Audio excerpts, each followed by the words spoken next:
우리 지역의 환자 구조 체계와 응급실 상황을 점검해보는 기획보도 오늘도 이어갑니다.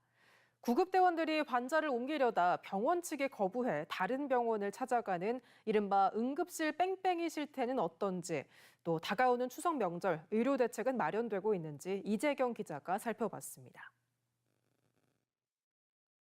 지난 7월 김해의 한 신축 공사장 현장에서 사고를 당한 60대 화물차 운전자. 응급수술 중이거나 정형외과 교수가 없어서 입원실이 없다는 이유로 10곳의 병원에서 환자 이송 요청을 거부했습니다. 사고 직후 의식도 있고 말도 할 수 있었던 이 운전자는 결국 숨졌습니다. 지난 3일 밤 창원에서는 생식기 통증을 호소하던 10대 청소년이 종합병원을 찾았지만 응급실을 이용할 수 없었습니다.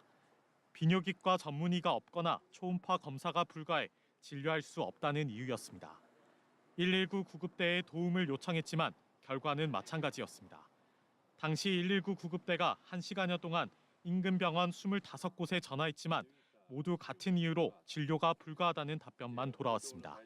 환자 상태를 확인하고 병원 선정을 하기 위해서 전화를 했는데 저희가 25군데 병원에 전화를 했는데도 비뇨기과 진료 불가라는 판정을 받고 결국 이송을 못 해드렸습니다.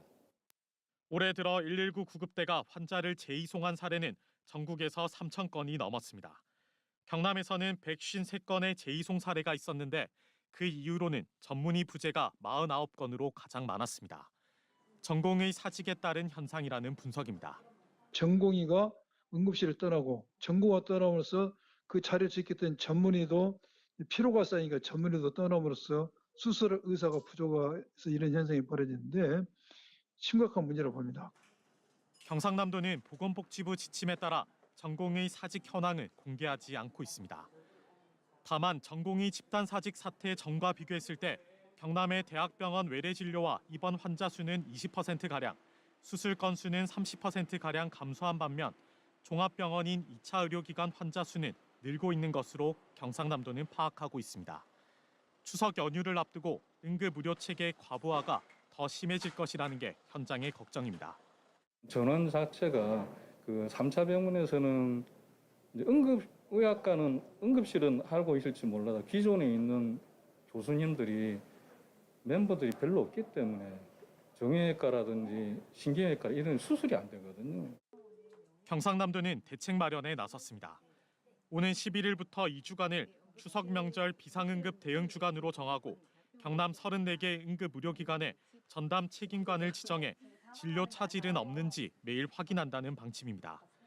지난 설 명절 대비 문 여는 병의원을 2배 넘게 늘리고 마산의료원과 보건소 진료도 확대할 계획입니다.